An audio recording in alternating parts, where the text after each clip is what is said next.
Michael Patrick Shields is on the air. Good morning, world. Good morning, Michigan. A very pleasant hump day Wednesday to you. It's Michael Patrick Shields. Story number one this morning. Governor Rick Snyder's prospects of getting his first budget through the legislature brightened yesterday when he and the GOP House and Senate leaders announced a tentative agreement on a softened pension tax. Snyder, the Senate Majority Leader Randy Richardville of Monroe, and House Speaker Jace Bolger of Marshall confirmed a compromise that would phase in Snyder's controversial pension tax and give partial tax breaks to all Michigan residents once they turn 67. And to make up for the lost revenue, we will ask Governor Snyder later this morning how he's going to do that. Also, we'll speak with Senate Majority Leader Randy Richardville, and the House Speaker, Jace Bolger, will also speak with Senate Democratic Leader Gretchen Whitmer. Politics is our family business. Kyle Malin will be here, too, from MERS News. We'll have the story completely covered for you. The Red Wings will be in action tonight, too, so Bud Lynch, the NHL Hall of Fame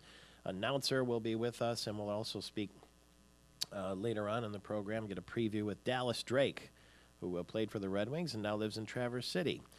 On the Red Wings and the start of the playoffs, the so-called second season. Also, University of Michigan football coach Brady Hoke will be along as they get ready for their Maize and Blue game, their intra-squad scrimmage. And this is a Wildcat Wednesday brought to you by Northern Michigan University. Gary Austin is the anchorman. He is in the American Metal Roof newsroom, and he's going to bring us up to date. Good morning. Well, good morning, Michael Patrick. This update is service of our friends at American Metal Roofs. Check out their terrific website, AmericanMetalRoofs.com. Never, ever have to worry about the weather again with one of those beautiful, guaranteed American Metal Roofs atop your house. AmericanMetalRoofs.com, or you can call them 877-569-4700. Well, Michael Patrick, I see Applebee's is changing policy when it comes to serving juice. No more margaritas for the kids? Well, yeah. Wait, what an oversight. And, we joke about that. Well, what happened? Take us back to the start. Yeah, serious business here. Well, this was the other day. A juice container, as a margarita mix, ended up in this thing. 5-year-old kid started, down the hatch it went, part of it anyway. Mom and dad said, hey, Junior's acting kind of funny. They checked it out, and sure enough, something in the drink wasn't right. Not juice, but a margarita instead. So in any event, Applebee's is now going to be serving juice in single-serve containers after what happened. So they're going to be more thorough and check, to double, triple check. You can count on that to make sure this sort of thing doesn't happen again. We also understand, though, that this is not the first time this has happened. Metro Source is reporting this is the fourth such incident reported by the chain since 2006. And this particular case happened in Madison Heights at an Applebee's restaurant there. So, not everybody's happy with what the governor is doing. Thousands of Michigan teachers, public employees, and others are preparing to protest at the state capitol. It's scheduled for today, and it could be the biggest yet, I guess, in the state's current budget cycle. It's expected to include groups represented by the Michigan AFL-CIO, the Teachers Union, and other associations, and they'll all be down the street here from our American Metal Roof studio, just a couple blocks from the Capitol where we broadcast. And Michigan State Police could lose at least 5 troopers under a fiscal year budget proposal that moved out of the House committee yesterday, I guess. We'd hate to see troopers lose their jobs, but I guess that's possible. 12 minutes after the hour. Yeah, on those protests, Michael Patrick, Governor Snyder, I know you'll question him about this later today. And I know he said it before, and I'm sure he's going to say it again. He's unfazed. I mean, by these protesters, he simply just does not care what these folks say. He takes it into account. He knows it's going on, but he's not going to let it change his policy. That's the message we're getting now. Whether he stays that course or not, as his tenure here and the governor's office continues, we'll see. But he's just not letting it bother him. He says, everybody has a right to go out there and do what they're doing by way of protesting, but he's got this focus on fixing Michigan, and he figures his way is the way, and he's certainly going to stay the course here. President Obama's got some of the similar issues anyway. He's hosting a bipartisan meeting with congressional leaders today and then delivering a major speech on deficit reduction. And the spokesperson at the White House says that the president is looking at a balanced approach to reducing soaring deficits. Now, a balanced approach indicates to me, doesn't it to you, that there could be some tax increases in Well, the administration is hinting at that. No specifics yet, but clearly it's going to be situation involving cuts in revenue. We're hearing that now. How deep the cuts are going to go from here on out, how much revenue, and that means taxes, and how much that's going to, what kind of an impact that's going to make, we'll find out here before long. But certainly a balance is what the administration is heading here. And I don't know how it's going to shake out and whether or not, the Republicans now in charge of Congress are going to think about that. But we could have another big battle. I mean, what was hammered out here just the other day, we have to remember, this all comes to an end in September. We've got to go through this rigmarole all over again. And we were not on the same. So many lawmakers were just so diametrically opposed on so much of this budget-cutting business. When they finally hammered something out late last week, they got to go through this again in September. And it's going to be contentious all over again. I can't imagine what it's going to be like come September. Plans are in the works to attract retail businesses to downtown Grand Rapids. The DDA is going to meet today and consider creating what's called a retail incubator. They're going to renovate the Peck building and give retailers rent-subsidized booths in order to get some action going down there. Another plan would divide buildings on South Division into suites for rent, and they want to fill all the vacant storefronts downtown. So there's a proactive idea for you there. Very good. Did you hear what happened in Newburgh, New York? Tell me. Absolutely terrible. This was last night. Apparently, the story goes like this. Newburgh, New York. Mom getting into a row with somebody at home. She's so upset, she hops in her minivan. And inside her minivan, 3 kids. She drives it right off a dock into the Hudson River it goes. And as it turns out, the kids, 2 boys, ages 5 and 2, and an 11-month-old girl, are dead. The van was found in about 25 feet of water, several yards offshore, as she drove this minivan off the dock. And according to New York police, they say this was done intentionally. So this investigation. You remember that happened in Michigan one time. If you think whack, it happened in Wyandotte, Michigan. There was a road that led right to the Detroit River, and there was a guy called Tom Delisle, I think his name was, and he drove his kids right into the river. And then he swam out, and he said that he lost his brakes. But it turned out, I guess, that he did it on purpose. And then there was the girl in South Carolina, Susan, I forget her last name, or she drove her kids right into a Susan pond Smith, like that. Remember that? Susan Smith. Yeah, right. she's in jail for life for that as well. So but it's a terrible story. You hate to even report on this stuff, but it's one of these things we have to talk about it because it's making news. Are more jobs coming to the auto industry? Well, it looks like it. Big 3 automakers are telling us thousands of new jobs in the coming years. Now, we've heard all sorts of numbers being kicked around. I would say at this point, any positive spin at all on this is good. I mean, we've seen such a depletion of jobs for the big 3 through the years. Now we have economists anticipating Chrysler, GM, and Ford will add 36,000 factory jobs. This is going to be in the Detroit and surrounding area by 2015. So that, we were talking the other day about the space shuttle. And you got us all excited. And you said that perhaps the Henry Ford Museum would be home to the shuttle. Well, it turns out the thing's going to stay in Florida. That was determined late yesterday. Part of the story. Yeah. There's a big part of the story unraveling that we'll cover right after the break here because, there were people who really wanted those orbiters. And when I say the orbiter is the thing with the wings that you see and the tail, the space shuttle, if you want to call it by the proper vernacular, has the external tanks, the 3, the solid rocket boosters and the liquid rocket booster. Well, now we understand, That's all though. the space shuttle. The orbiter is just the airplane part. Right. And so the question was, where were we going to send, NASA going to send the old ones? There are lots of museums around the country, and we get back from the break. We'll hear where these orbiters are going. Chicago was in the mix. Dayton, Ohio was in the mix, and now there's a little bit of controversy. And we should note here, too, yes, an Ohio senator says there should be an investigation. I'm going to give you the announcement right after the news and talk to you about what happened. All right. There's not enough time to do it right now. Okay. Your news was brought to you by? Well, our friends at American Metal Roofs. Check them out, AmericanMetalRoofs.com. Also a service of the AARP, a membership group leading positive change and delivering value to people age 50 and over. For information, advocacy, and service. He's Gary Austin. I'm Michael Patrick Shields. The controversy and the Speaker of the House coming right after the news and sports story, too. Stay tuned.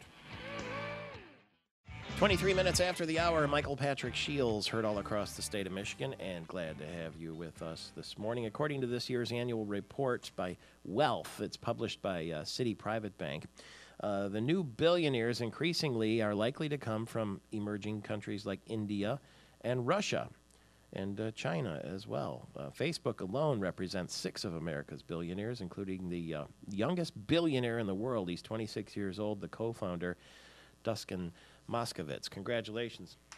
Glad they're making lots of cash this morning. You heard Gary Austin say that a senior economist with the Center for Automotive Research thinks that General Motors, Ford, and Chrysler could be adding up to 35,000 new jobs in the next 4 years, and all of them are likely to be in Michigan. That's pretty good news if it's true. Bad news. Former State Senator Phil Arthur-Holtz is facing several felony charges in Ingham County for alleged sex crimes with children.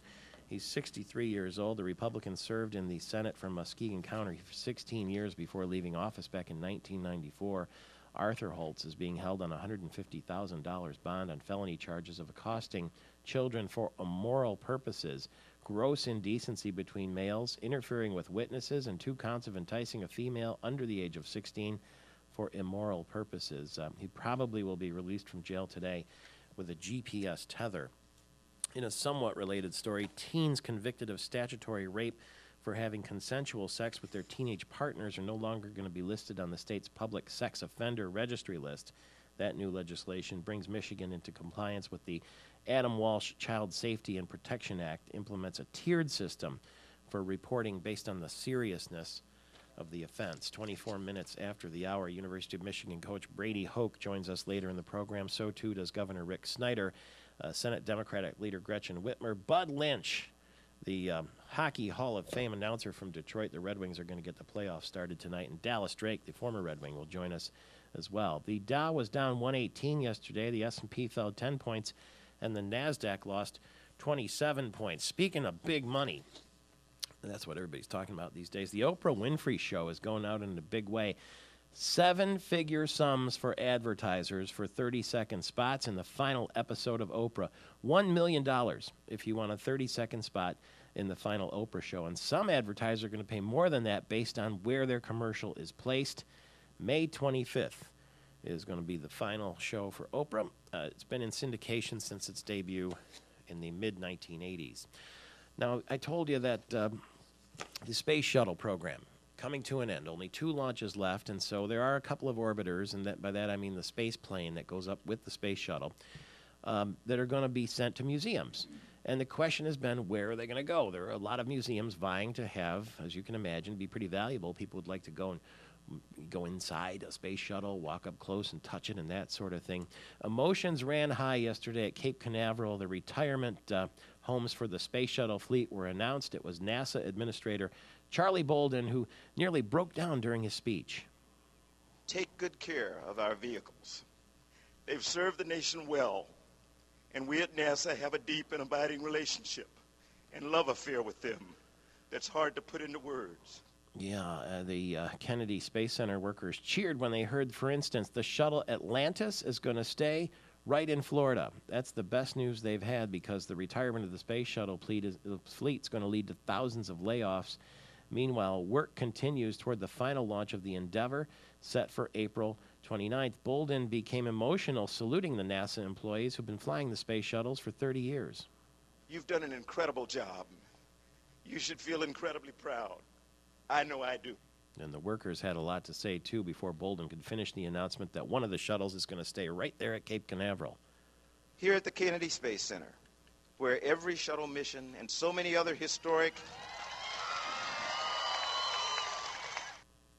Yeah, they were pretty happy about that there. The California Science Center is going to be adding a space shuttle. The Endeavour will be going out to its impressive aerospace collection. The museum director, Jeffrey Rudolph, welcomed NASA's announcement at a news conference.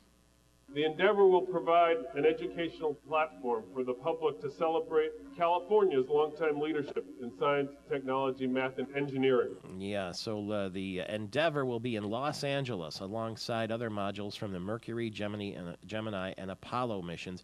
Sort of a symbolic homecoming for the orbiter because the shuttle engines and other components were made in the Los Angeles area. So the final cut from a lot of the contenders came in part because of the 1.4 million visitors a year that come to that museum. And so California and Florida. Now they have a mock-up shuttle at the Kennedy Space Center in Florida right now, but this will be the real deal there, and one in California. Now, there's an Ohio senator wants an investigation. He's not happy.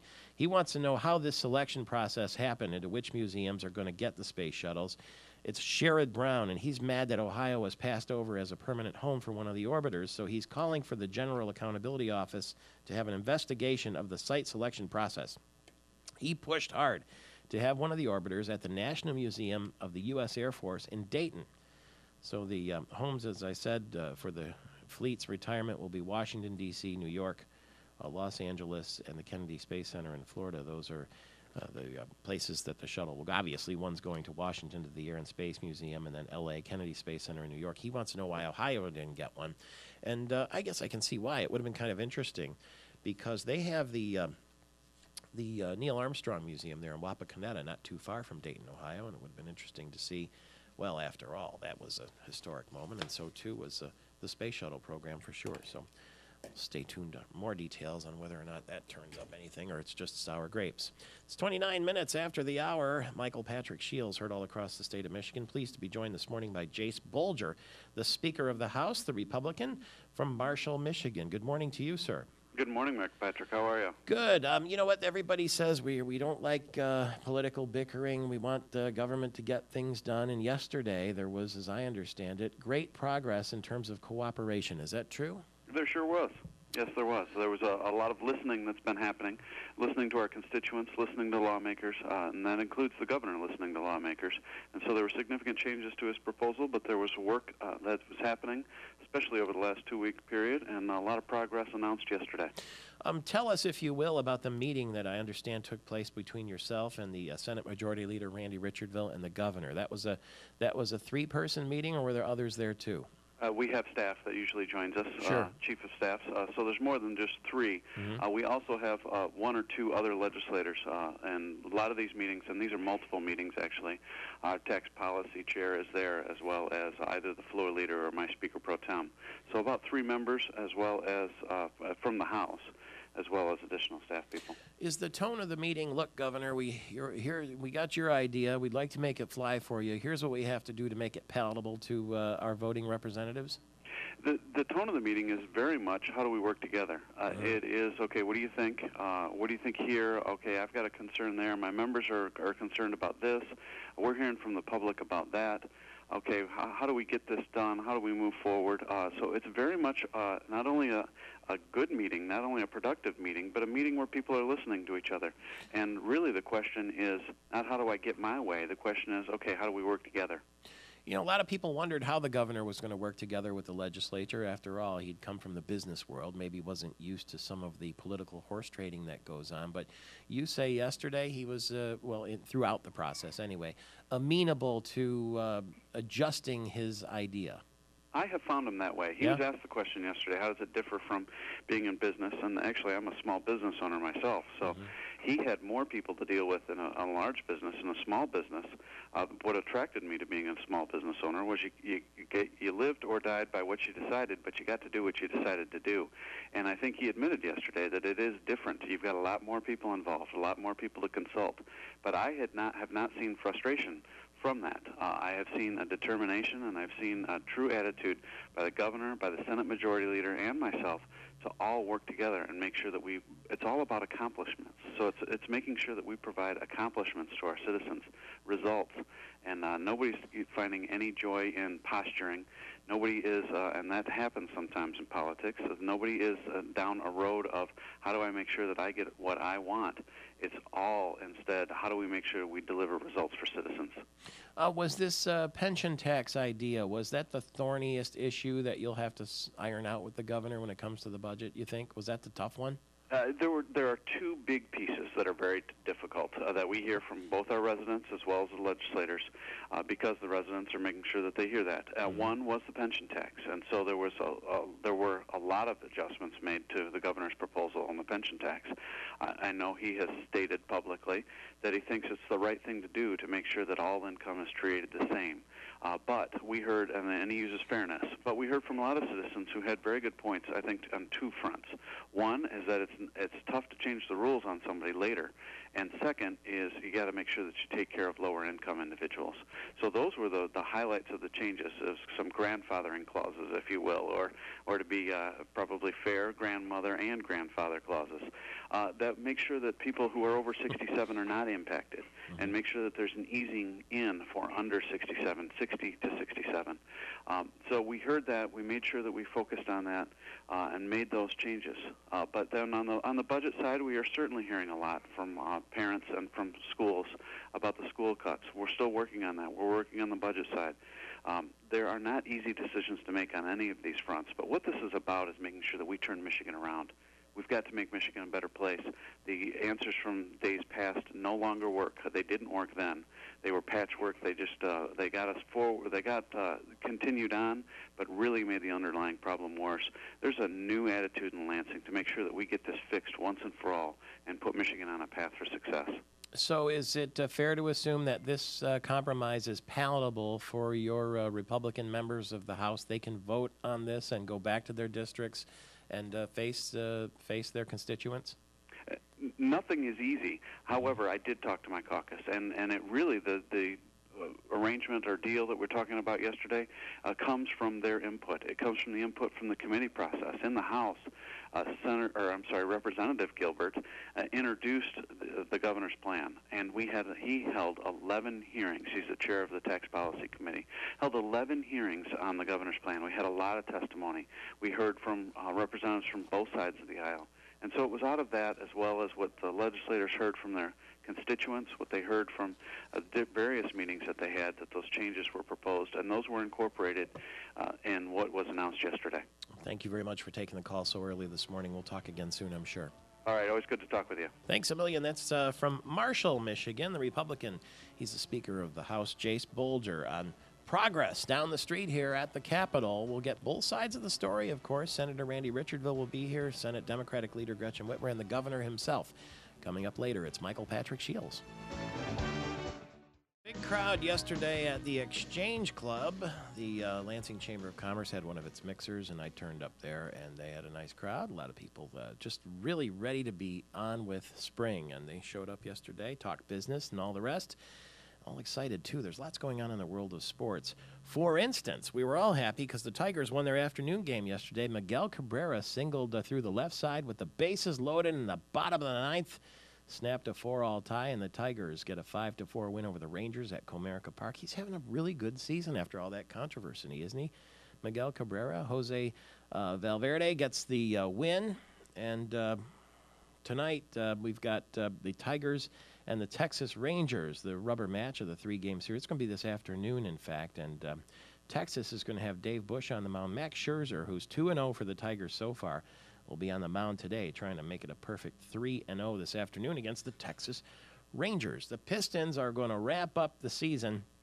Tonight they've got the 76ers in Philadelphia, and the Pistons right now are 29-52. The Sixers are 41-40. They're going to make the playoffs at 7th place in the East. They're going to face Miami.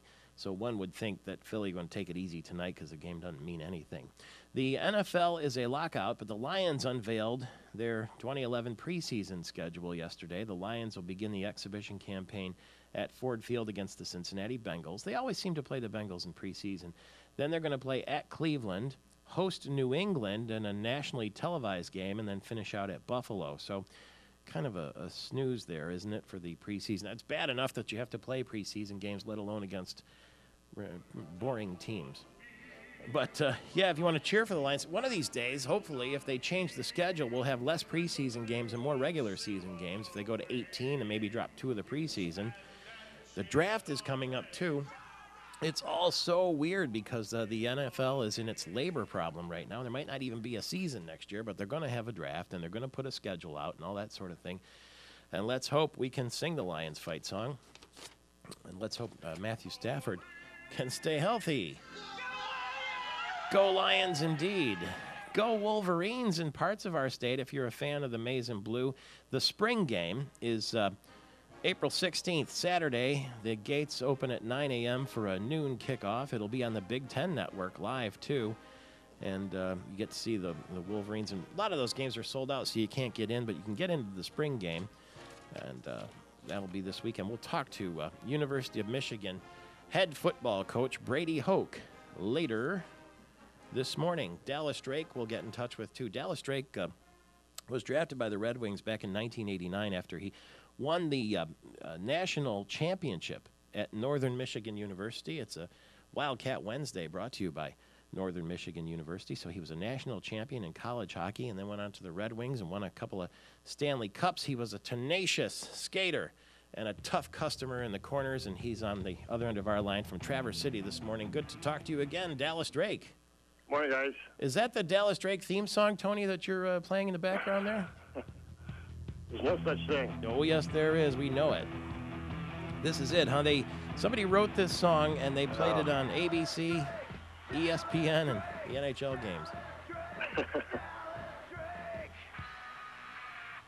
I get the idea you don't like that song. You like that song? Yeah, that's slightly embarrassing, but yeah, you guys can dispose of that whenever you want. Okay, we'll switch to Hockey Town then. If you're embarrassed by the Dallas Drake song, we think it's pretty cool. But now the Coyotes tonight. It went 7 games last year, and you wouldn't think the Coyotes would be a tough battle for the Red Wings, but sounds like they are.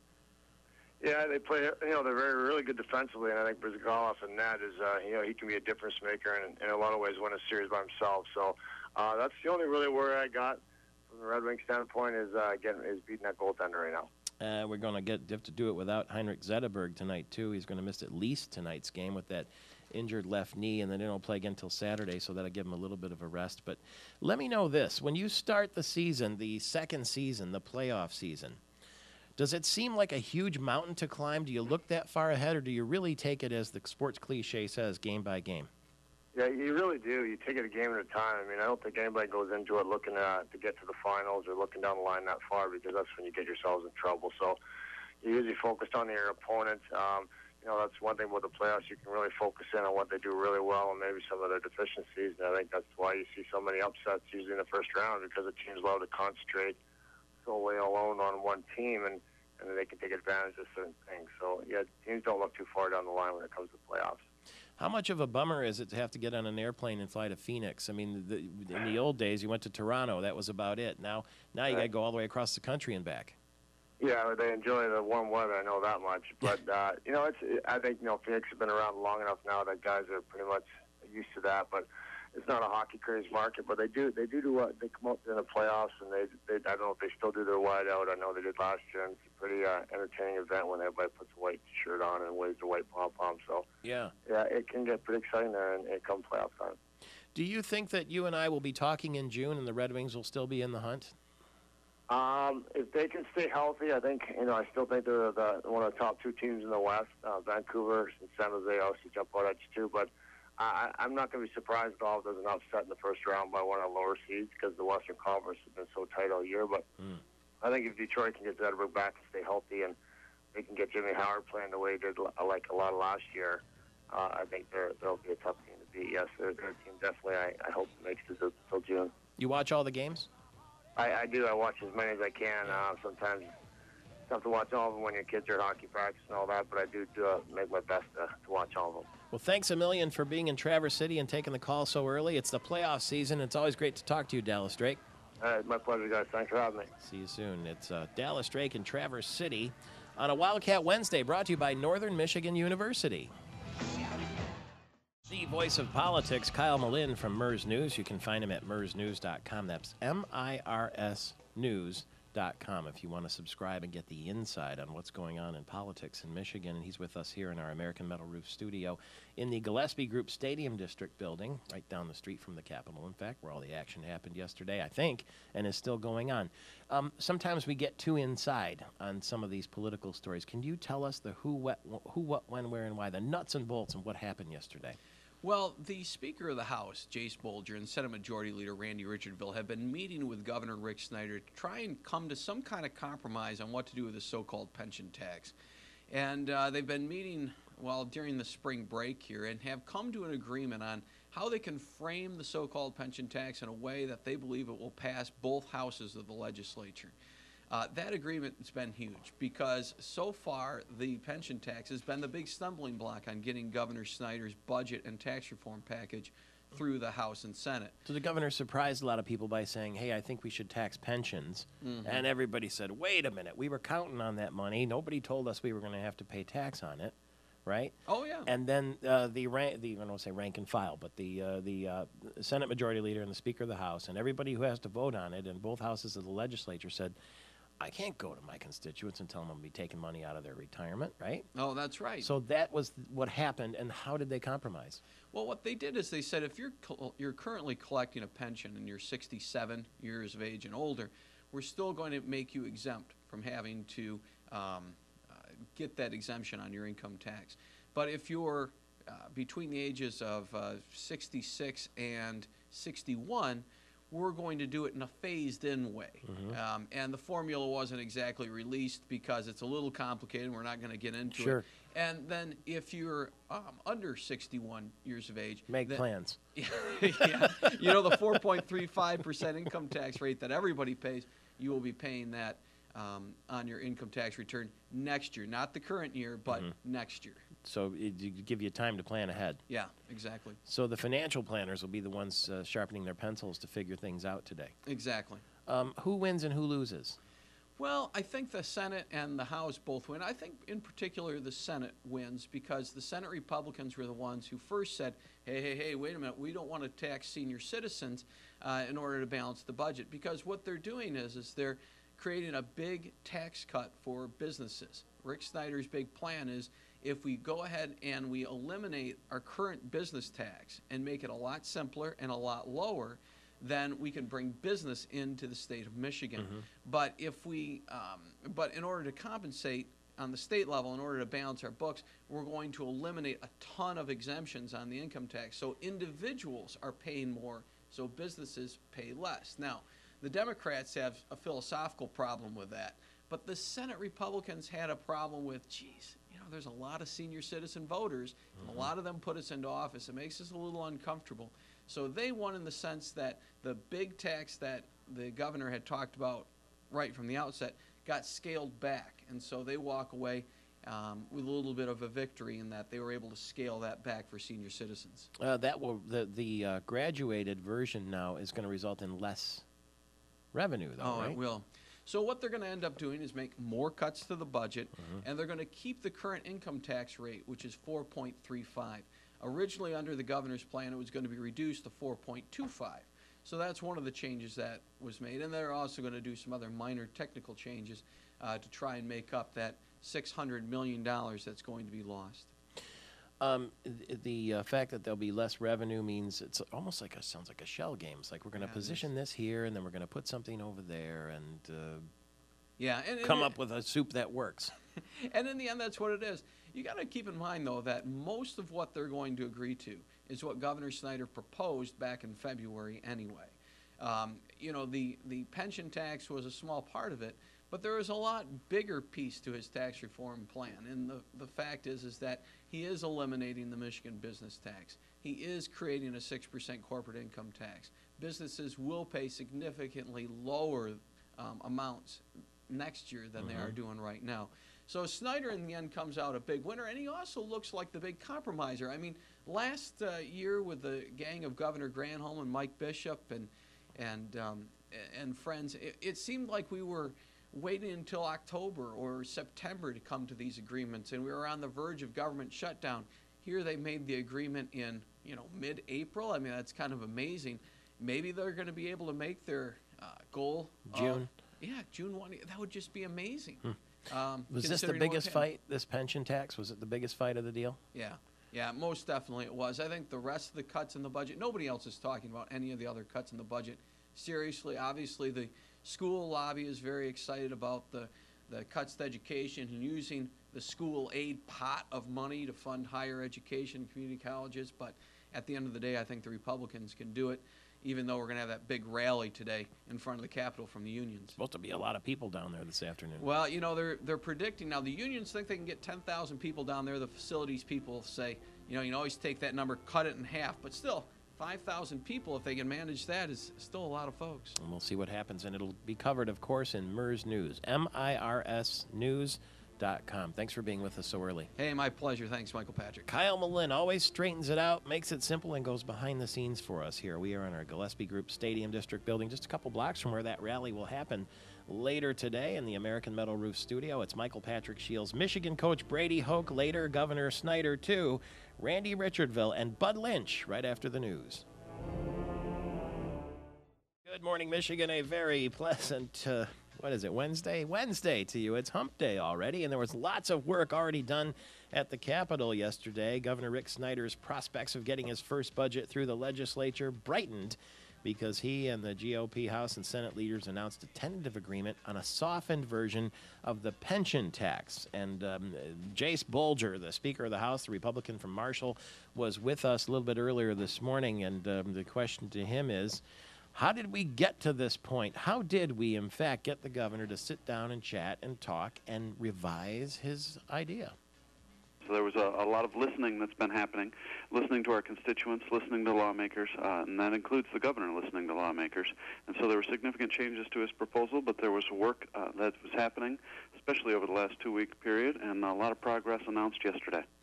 Michigan football coach Brady Hoke will be joining us a little bit later. The U of M spring game is this weekend, too. Speaking of headbanging, that will happen at the University of Michigan, the Big House, at noon. The gates open at 9 o'clock, and, might be something you want to do. You want to get a look at Brady Hoke, how he looks on the sideline, and how his team looks. I'm not sure how much Denard Robinson will play, but we'll see about that, and that'll be this weekend. We'll ask him, in fact, a little bit later in the program. The Red Wings are in action tonight. The playoffs start, and they're hosting the Phoenix Coyotes. Game 1 of the first-round matchup at Joe Louis Arena, and we're going to talk to Bud Lynch, the NHL Hall of Famer and Red Wings Stadium announcer. He'll be with us a little bit later, but we talked to Dallas Drake just a few minutes ago. He lives in Traverse City, and you remember he won the national championship in college hockey with Northern Michigan University on this Wildcat Wednesday. He also won the Stanley Cup with the Red Wings, and I asked him, Dallas, come June, early June, middle June, when we're at the Stanley Cup Finals, will you and I still be talking about the Red Wings? If they can stay healthy, I think, I still think they're one of the top 2 teams in the West. Vancouver and San Jose obviously jump out at you, too, but I'm not going to be surprised at all if there's an upset in the first round by one of the lower seeds because the Western Conference has been so tight all year. But I think if Detroit can get Zetterberg back and stay healthy and they can get Jimmy Howard playing the way he did like a lot of last year, I think they'll be a tough team to beat. Yes, their team definitely, I hope, makes it till June. He said that he watches all the playoff games from Traverse City, but his kids have hockey practice and all the rest, so he sees what he can. We'll be talking with Randy Richardville, the Senate Majority Leader from Monroe, the Republican, coming up a little bit later, and Governor Snyder will join us, too, so stick around for that if you would. And right now, stick around for the anchorman, Gary Austin. He's got some news for us this morning. Good morning. Well, good morning, Michael Patrick. This update is service of American Metal Roofs. You'll never have to worry about the weather again with a beautiful, guaranteed American Metal Roof. Learn more. AmericanMetalRoofs.com, AmericanMetalRoofs.com, or you can call them 877-569-4700, 877-569-4700. Well, ever since this story broke, it got a lot of attention in a hurry, Governor Snyder's plan that would tax some pensions. Now, a compromise deal has been worked out. Part of the pensions of retirees between the ages of 60 and 66 would be taxed, but for those 67 and up, they would be exempt. Now, the original plan was criticized by quite a few seniors who said for those on fixed incomes, this would cost them way too much.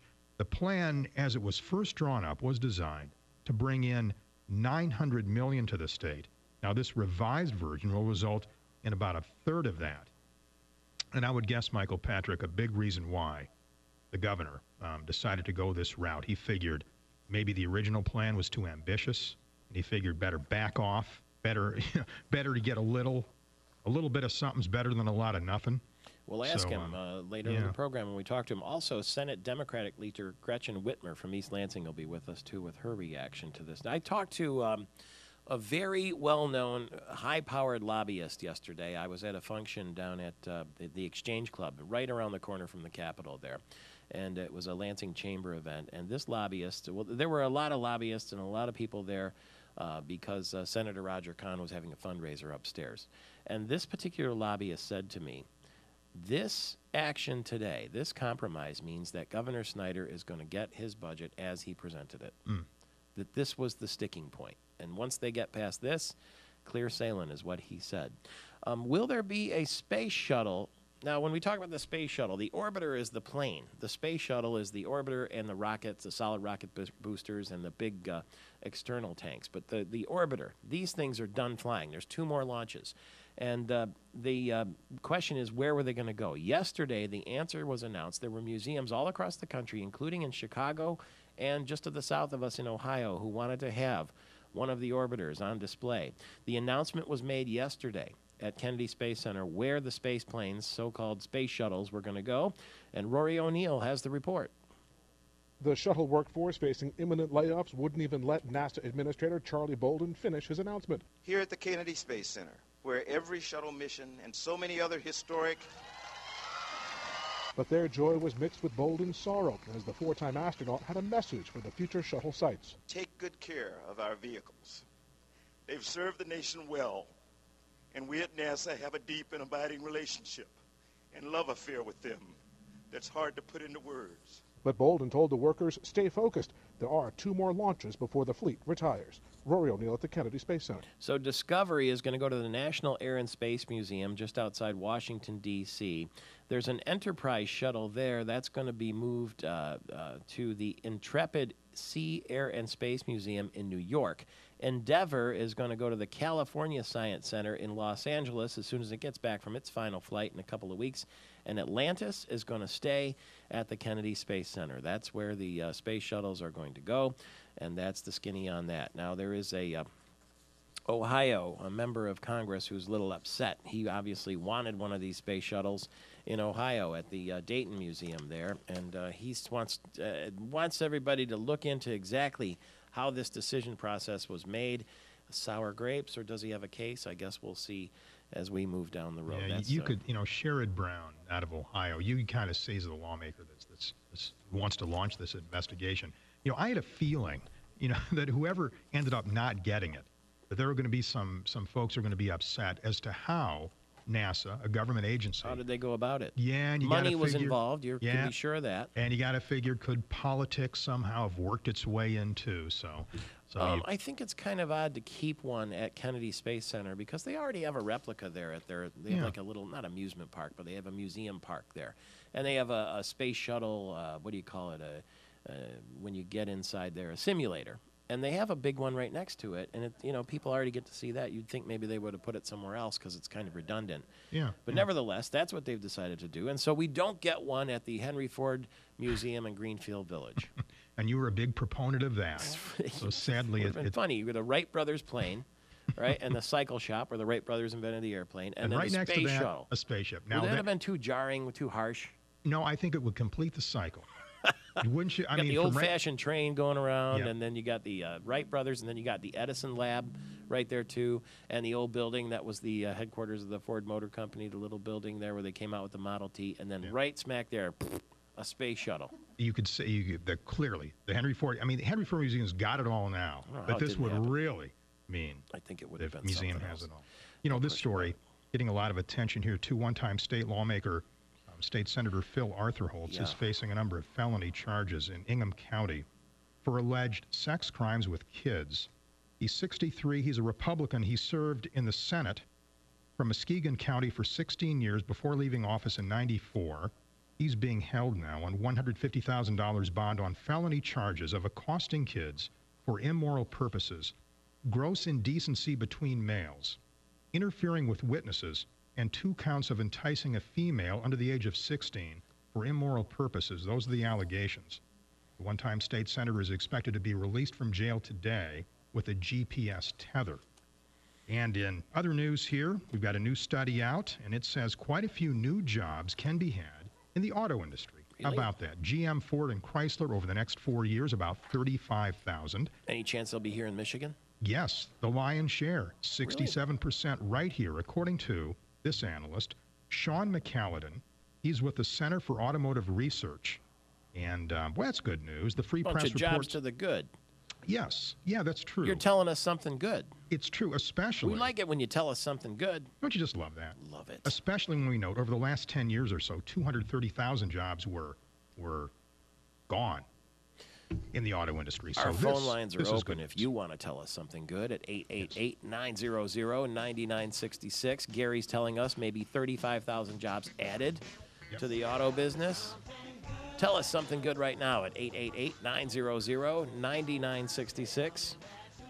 888-900-9966. It can be something you see in the news that you like. It can be the fact that your child made the baseball team, you got a promotion, grandma turned 85, whatever it is. We want some good news this morning on this Hump Day Wednesday, and the lines are open right now at 888-900-9966. It's your chance to tell us something good. 888-900-9966. Gary Austin, thanks for that good news, brought to you by our friends at AmericanMetalRoofs.com. Learn more, AmericanMetalRoofs.com. Call them 877-569-4700, and you'll never, ever have to worry again about the weather with one of those beautiful guaranteed American Metal Roofs sitting atop your place. Who knows what we're going to learn in 4 minutes when we start hearing something good from you. It's Michael Patrick Shields, and it's Wednesday. The good old hockey game. Well, one of the guys that always roared Gordy scores, or any of the other ones, is my good friend Bud Lynch. He's 93 years old, lives in Wyandotte, Michigan, and back when he joined the Red Wings as an announcer after the Second World War, the team won the Stanley Cup, 4 times during his first 5 years, and he's been with the club ever since. The stadium announcer at Joe Louis Arena, Bud Lynch. Thanks for being available. Nice to talk to you this morning. Mike, how are you? I'm good. Do you still get excited when playoff time comes? I mean, does it really mean all that after all these years? Do you still get the red blood going? Yes, because it's a dream of every pro hockey player. It's in the NHL to win that Stanley Cup, and some get it and some miss it. But it's like everything else. There's the adrenaline flowing, excitement for the fans. And one thing about the Motor City or Detroit. There's excitement every year when they get in the playoffs, and they've been there all the times. Yeah, I think it's been something like 20 years in a row now that we make the playoffs. We almost take it for granted, and we almost are shocked when the Red Wings happen to get bounced early, aren't we? Well, the fact is that they battled back over a lot of injuries this year. We give Babcock and Kenny Hall and the boys credit. The boys they brought in from Grand Rapids did their job, and they got them here, and now they're in the playoffs. And who knows what a thrill it's going to be for some of those young kids. And the veterans, too. The veterans are in the 39 and 40 bracket. Who can discredit the fact that we got so many great guys?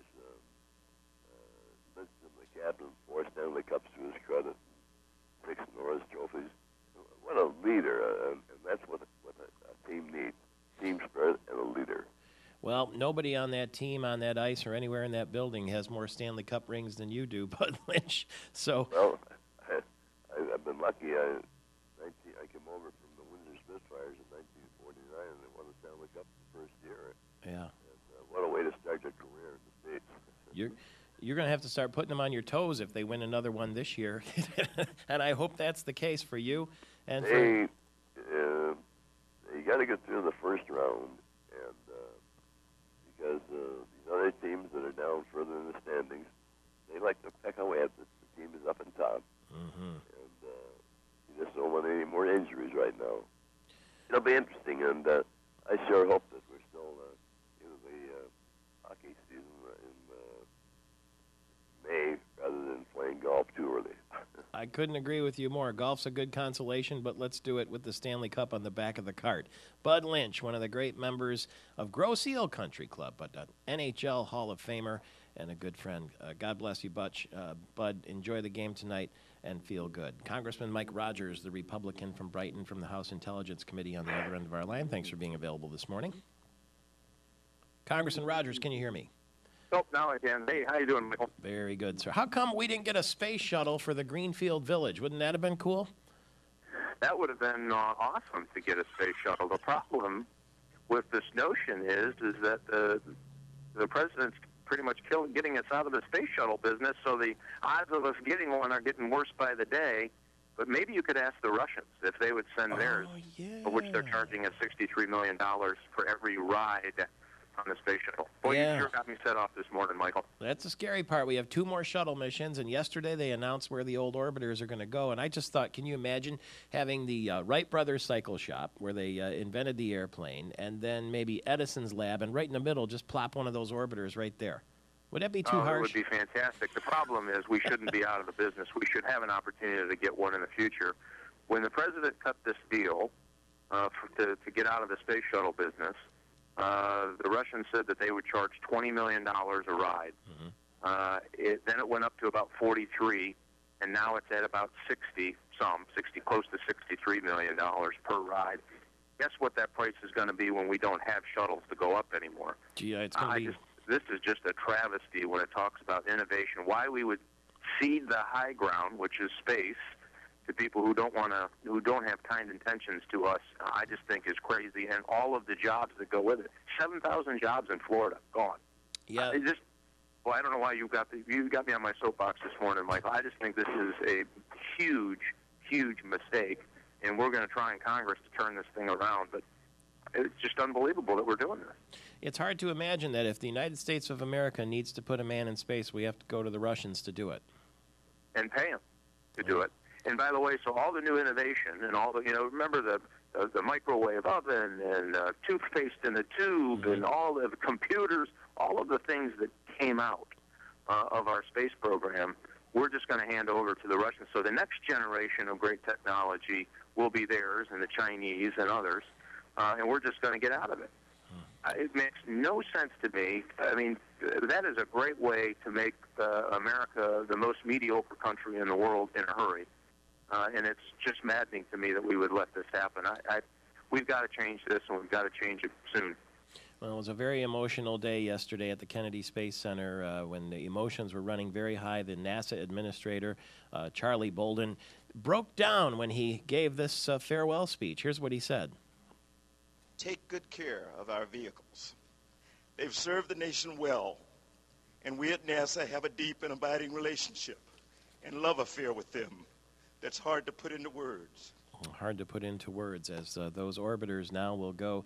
Let's see, we're going to get one in New York. There's going to be one in California. One of them is going to stay in Florida, and one will go to Washington, D.C. Thank you very much, Congressman Rogers, for that sobering chat this morning. Senate Democratic leader Gretchen Whitmer will join us when we get back. Governor Snyder later, and Michigan football coach Brady Hoke. It's Michael Patrick Shields. On a Wildcat Wednesday, brought to you by Northern Michigan University. I'm not going to say she's a Wildcat, but you wouldn't want to be in a fight with her. She's Senate Democratic leader Gretchen Whitmer, who said a couple of weeks ago, go ahead and gavel me. And we had a lot of fun with that. But go ahead and gavel me. That was it right there. Welcome back to the program. Thank you, MPS. Good to be with you. You may have been listening along the morning to Senator Richardville, perhaps, and Speaker Bolger. The governor's going to join us a little bit later. And it seems like now it's all systems go for the Snyder budget. This was the biggest stumbling point, was it not, this negotiation on the idea of a pension tax? I think this was one of the more controversial things that the governor proposed, that he was going to have a hard time with his own side of the aisle. I do think that the education cuts that he's proposed have cut far and wide, and I think everyone in the state will feel pain as a result of that. And so I think that there still are some big hurdles ahead.